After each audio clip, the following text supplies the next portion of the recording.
내가 부동산 투자한다는 거는 어떤 경제적 자유를 위해서 시간을 내가 잘 쓰기 위해서 소위 말해서 부자가 되고 싶어서 하는 거잖아요. 맞아요. 근데 이게 아니고 비과세를 받으려고 투자하는 분도 있어 가끔 보면. 맞아요. 이게 전혀 아니라니까요.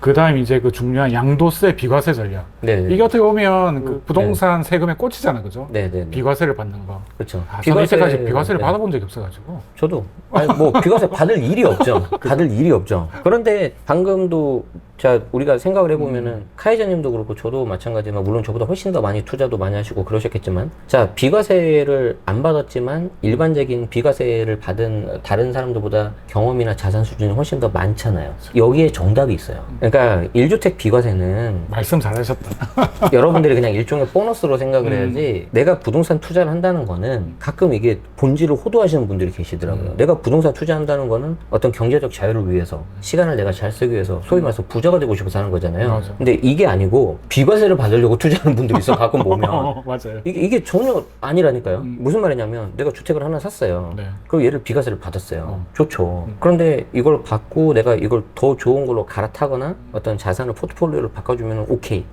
근데 그게 아니라 그냥 무조건적인 그런 비과세를 받는 경우도 계시더라는 거죠. 그런 경우에는 조금 한번 다시 한번 생각해 보시는 맞아요. 게 좋을 것 같아요. 그런데 아까 제가 말씀드렸죠. 처음에 우리 수강생 중에 세금 폭탄 맞고 보면 3분의 1 정도 된다고. 자, 어떤 경우냐면요. 그 3분의 1의 대부분 폭탄 맞은 케이스가 비과세입니다. 자기는 비과세인 줄 알았어. 뭐 1주택 비과세 혹은 일시적 1주택 비과세. 비과세인 줄 알고 했는데 비과세가 깨지는 거예요. 자, 그럼 이 사람 데미지는 2배예요. 자, 일단 첫 번째. 내가 3억 정도 올랐습니다. 그래서 나는 일시적 1주택 비과세인 줄 알고 팔았어요. 근데 비과세가 깨져요. 그럼 일단 3억 정도 오르면 세금이 1억 정도 나오거든요.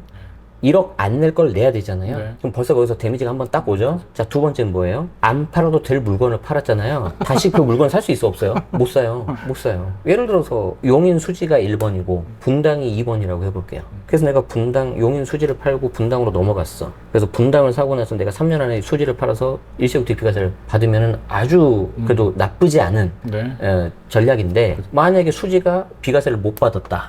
그럼 비과세 못 받으니까 생각지도 못한 양도세를 내죠? 그리고 다시 그걸 비슷한 걸 사려고 하니까 살 수 있어 없어요? 못 사요. 여러분들이 수지가 뭐 경기도니까 무시하시면 안 됩니다. 또 거기에 이제 좋은 상위 레벨 있죠. 괜찮도 네, 있단 말이에요. 맞아요. 좋은 물건도 이런 거예요. 그래서 꼭 여러분들이 비과세는 꼼꼼하게 하셔야 되고 앞에 영상에서도 말씀드린 것처럼 이 비과세 전략이 나한테 되게 좋다. 그러면 꼭 세무사님한테 검증을 하셔야 돼요. 왜? 본인 생각대로 안 된다니까. 저 그런 거 많이 봤어요. 그래서 가장 많이 하는 실수가 뭔지 아세요? 날짜는 뭐 그렇게까지 막 많이 신경 안 쓰는데 왜냐면 이제 아니면 좀 그 세대 중에 누군가 한 명이 갖고 있는 경우. 네, 이게 약간 공투하고 비슷해요. 뭐냐면 예를 들어서 이제 남편 그리고 본인 그리고 자녀 이렇게 3명 식구만 살고 있어요. 그래서 본인 이름으로 주택이 하나 있어요. 뭐 자녀나 남편 이름으로 없어. 자, 그렇게 해서 1세대 1주택으로 이제 비과세 받으려고 하는 거예요. 1세대 1주택 비과세는 2년 보유 또는 거주만 하면 되잖아요. 네. 근데 여기서 이제 가장 많이 실수하는 게 뭐냐? 자, 내가 서울 강동구를 21년도에 샀어요.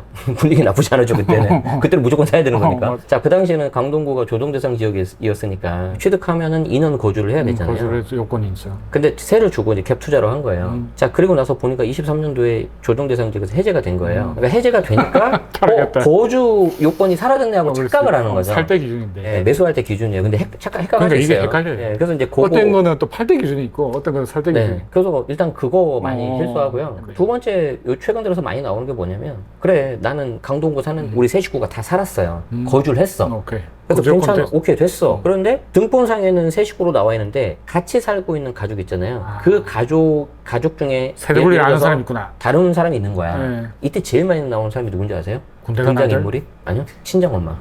아, 수강생 중에 공투하면 꼭 친정엄마랑 하지 않아요? 그렇죠. 친정어머니가 제일 편하니까. 내가 친정 아빠는 한 명도 못 봤어요. 한 명도 못 봤어요. 그래서 꼭 친정 엄마가 나와요. 그러니까 이제 무슨 말이냐면 강의를 하고 이제 질문을 받는데 이렇게 물어보는 거예요. 저랑 남편이랑 아들이 있는데 주택이 하나라서 강동이니까 취득 당시 조정니까 2년 거주하면 되죠. 그러면 된다고 문제 없다고 딱 했는데 그 다음에 무서워요. 근데요. 그럼 이제 꼭 뭐가 있어요? 친정엄마가 같이 살았고. 예. 근데요. 근데 예. 전입을 안 할 수도 있잖아요, 그죠? 그러니까 근데 실질 이것도 찾아내요. 그걸 말하는 거예요. 자, 주민등록상에는 없다니까요. 근데 실제는 같이 살아요. 그럼 실제 같이 사는 거는 우린 알잖아요. 그렇죠. 그런데 친정 엄마가 보면 꼭 주택이 있어. 근데 그 주택이 꼭 무슨 주택인 줄 알아요? 자기가 돈 줘서 투자한 그 주택이야. 명의 빌려서.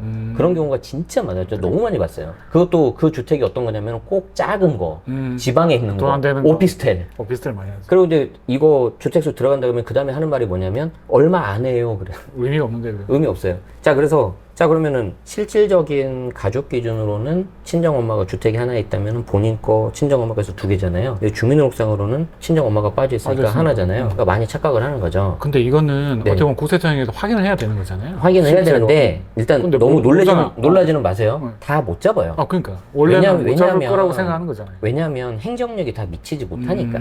그리고 이게 너무 워낙 소액이고 그러면은 넘어가는 경우도 있는데 맞아. 이게 되게 크다. 문제는 이 넘어가는 게 5년 기다려야 돼 최소. 그러니까 5년 동안 나 신경 안 쓸 자신 있으면 하시면 되는데 마치 뭐랑 비슷하냐면 여기 이제 강남대로 앞에 차가 엄청 막히니까 내가 갑자기 유턴을 하고 싶은데 신호가 너무 길고 앞에 차가 있으니까 한번 불법 유턴 하는 거예요. 운 좋으면 넘어가죠. 근데 며칠 지나고 나서 CCTV 찍혀가지고 연락 올 수 있죠. 아니면 획 꺾었는데 갑자기 사이렌 삥 울리면서 올 수 있죠. 맞아요. 자, 이거 누가 잘못했어요? 내가 잘못했죠. 본인이 잘못한 거죠. 그럼 본인이 책임져야 되죠. 안 걸리면 운 좋은 거고 걸리면 딱지 내면 되잖아요. 4만 원. 아직 뭐 얼마인지 모르겠는데 똑같아요. 뭐 이런 말 하긴 그러는데 그냥 괜찮으시면 하셔도 되는데 제 입장에서는 하라고 말 못하죠. 그렇지. 네. 걸릴 확률이 1%라도 있으면 하면 반드시 빨간불이 아니라 초록색 좌회전 표시되면 하십시오. 이렇게 해야 되죠. 그래서 여러분들이 그걸 많이 착각하시는데 그러면 이거 어떻게 잡냐? 어떻게 잡냐? 기본적으로는 이게 좀 의심이 되는 사례가 있잖아요. 그럼 소명 요청이 와요. 그래서 최근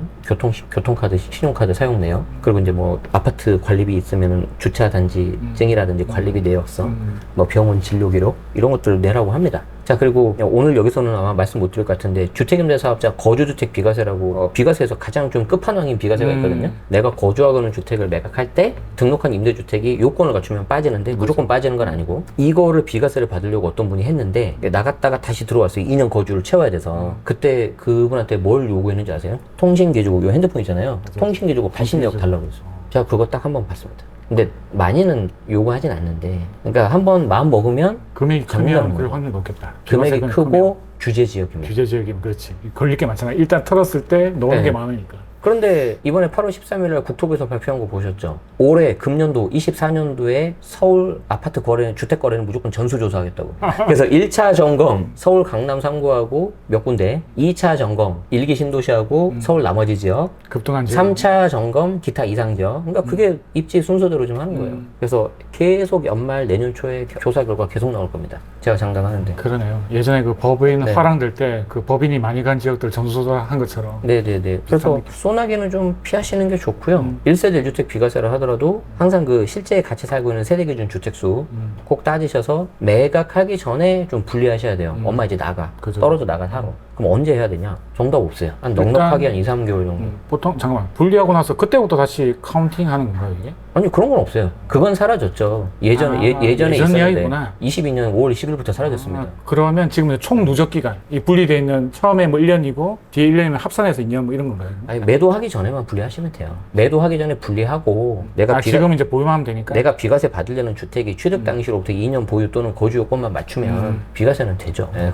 그런데 사람이 하는 일이기 때문에 8월 15일 날 분리하고 8월 16일 곧바로 팔면 세무 공무원이 야 이거 냄새 나는데 이렇게 보겠죠. 굳이 그런 걸 내가 할 필요는 없잖아요. 좀 미리미리 여유 있게 사람 테스트하는 것도 아니고 그죠. 그러니까 그 한 번만 빼면 되는데 네. 그 생각을 못 하고. 네, 꼭 그거를 안 하세요. 알겠습니다. 네. 아 양도세 진짜 비과세 받으면 좋긴 한데. 양도세는 어쨌든 비과세 끝도 받으려고 없어요. 하는 게 네. 아니다. 우리는 투자를 하는 거기 때문에 비과세는 받아도 되고 안 받아도 되고 받을 수 있으면 받고. 그래서 투자하시는 분들은 그냥 2년 이상 보유해서 팔면 기본세율 들어가고 공동명의 하면 그 절세 효과가 크기 때문에 그 정도에서 적당하게 하시면 됩니다. 그러니까 팔 때 기준은 더 좋은 걸 갈아타기 위해서 파는 거다. 당연하죠. 맞죠? 본인 매도 기준이 있어야 돼요. 매도 맞아요. 기준이 없는데 그냥 무조건 팔면 나중에 그거 못 삽니다 다시. 맞습니다.